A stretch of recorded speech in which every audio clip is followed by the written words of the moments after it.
ইনশাল্লাহ 48 ঘন্টার পর আমাদের পোর্ট সচল। 70টি ট্রাক ভুটান থেকে পাথর নিয়ে বাংলাদেশে প্রবেশ করেছে এবং 34 ট্রাক পণ্য নিয়ে আমাদের রপ্তানি পণ্য নিয়ে তারা নেপালে যাওয়ার উদ্দেশ্যে রওনা হয়েছে।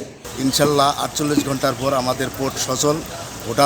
ভুটান থেকে মাল আসতেছে, বাংলাদেশ থেকে মাল যাচ্ছে, পোর্ট এখন সচল হয়েছে। আলহামদুলিল্লাহ আমরা ব্যবসায়ীরা সবাই খুশি।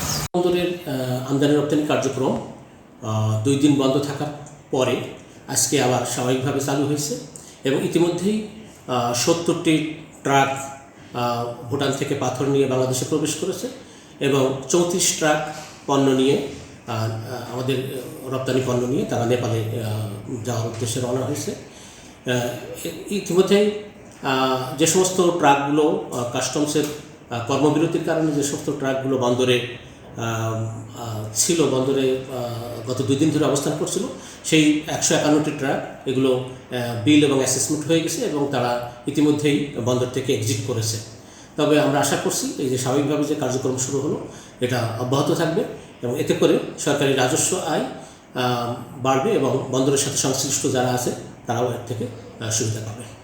জানেন, বাংলাবন্ধা স্থল বন্দর চতুর্দেশীয় একটা বন্দর। এখানে এই বন্দরে নেপাল, ভুটান, ইন্ডিয়া, বাংলাদেশ 4 দেশের ব্যবসা হয়। এর মধ্যে এক্সপোর্ট হয় নেপালের দিকে এবং কিছু এক্সপোর্ট হয় ইন্ডিয়ায়। আর মূলত আমরা যারা আমদানিকারক আছি আমরা কিন্তু মূলত ইনপুটের উপরে নির্ভর। বিশেষ করে বোল্ডার স্টোন আমরা ইনপুট করি, যেটা রিভার বোল্ডার, সেটা ভুটান থেকে আসে, ইন্ডিয়া থেকে আসে। তো ইন্ডিয়া থেকে বেশ প্রায় 1.5 মাস 2 মাস হয় ইন্ডিয়া থেকে পাথর এক্সপোর্টাররা দিচ্ছে না বিভিন্ন কারণে।